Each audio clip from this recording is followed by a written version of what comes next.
Hello, welcome to the second Key Media Concepts video. This one we're looking at media audiences. And media audiences are the people that consume media.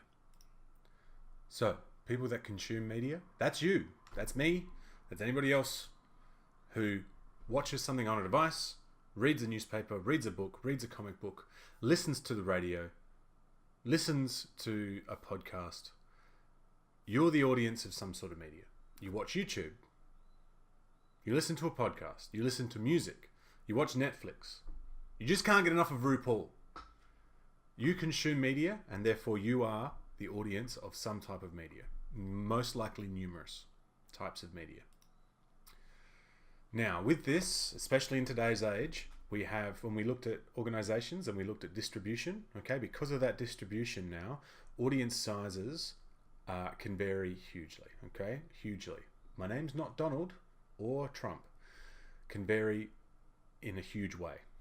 So you have very small audiences, okay? Some podcasts, some YouTube channels, some television shows have very, very small audiences.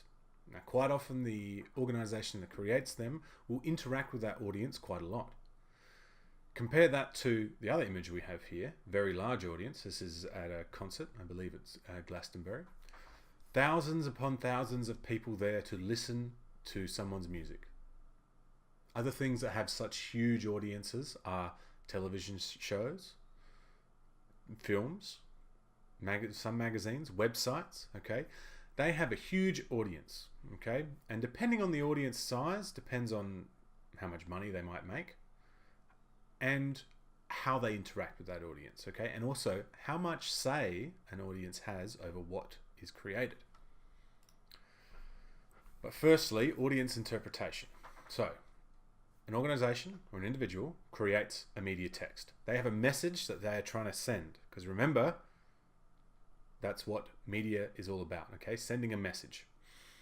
Now that content creator creates their short film and they send it out into the world, and that is received by the audience. Now, the audience might be people that know this person already, or they might just stumble across it on YouTube or Netflix or wherever they're getting their short film from. The content creator has an idea of what they want that message to be, but each person in the audience comes and brings their own understanding of the world. Okay, everyone's lived a different life, and everyone has different views on the world, and everybody has different brains. So the way the message is received is not always the same as the way that it is sent. Okay, so each individual in an audience can interpret that differently. Okay, we see a lot now because we have it's easy for us to send content around the world via social media. We see that people react to things that they find offensive, or someone creating something doesn't even know that what they're creating is offensive because they haven't really thought about how their message might be received.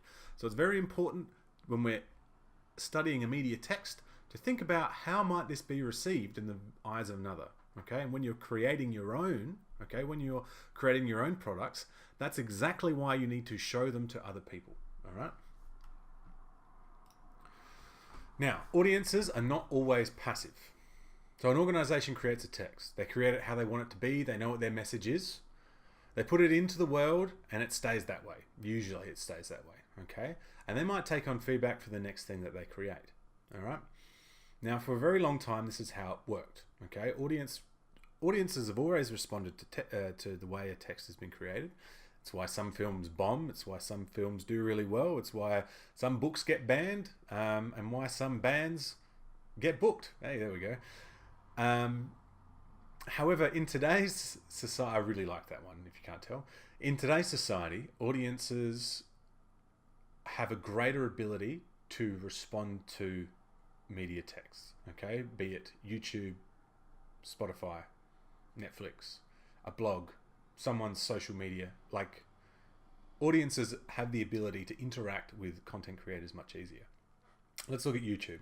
Think about your favorite YouTube channel, okay? Whoever it is, they create content for a reason, okay? They started off, maybe they thought something was funny, or they wanted to share an idea or to teach someone something, okay? And as they build up in their followers, okay, their audience grows, the audience starts to interact more. You'll see this on the more views a video has, the more comments it's likely to have. It's very, very unusual that something with a small amount of views will have a large amount of comments, okay? And YouTube creators respond to that, and they create their next videos based off of what their audience wants. So the audience has a direct impact on what's happening in a text. We see this a lot more in live streams as well. So if we look at Twitch, we look at someone playing, let's say, I don't know, Fortnite, I guess. No, not Fortnite. Let's do something else. Something like a role-playing game, all right? A role-playing game where the character in the game can make choices. And it's the player that gets to make those choices for the character. Quite often you'll see in that the chat has... They're influencing what the streamer does, where they go with that character. Now that is happening live. So the media text that's being created is being impacted at the same time that it's being viewed by the audience. Okay, it's happening live. That's something that's never really happened before, except in live performances it plays, perhaps. Yeah, definitely then. Now, the last little dot point on that side is big budget reactions.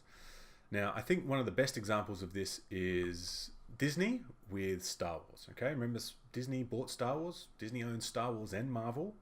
And I think you'll notice that both of those franchises are spending lots of money and making lots of money. Now, with the release of The Force Awakens, there was a backlash by some audience members, by some people, some fans. Not me. I actually thought it was a really good film. But if you want my opinions on Star Wars, you have to come and ask me. But the reaction from Disney was to switch it up, mix it up. They were saying that The Force Awakens was too much like A New Hope, which it was by design, anyway. So they get in a new director. New director changes the whole course of where the story is going. The new director comes in and shakes it up. He's going to take risks, and it's going to be crazy. And it was terrible, and it did not do very well. I mean, it still made huge amount of money. Like, it's Star Wars, it's always going to make money. But third film that's coming end of this year, end of 2019, for those of you listening in the future, watching in the future, they've brought back the old director. So those big budget companies now listen to audiences even more than before. Okay, so audiences have the ability to impact what organizations create, okay, and if they continue to create things. So, with all that in mind, your task is to pick your favorite YouTube channel and go to one of their videos. How big's their audience? How many followers do they have? How many comments, how many likes does this video have? Okay.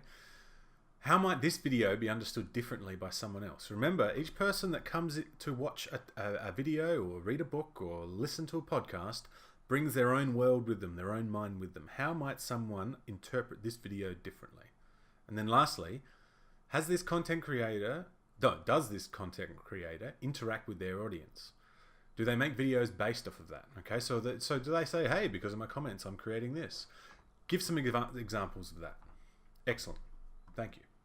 I hope you're enjoying.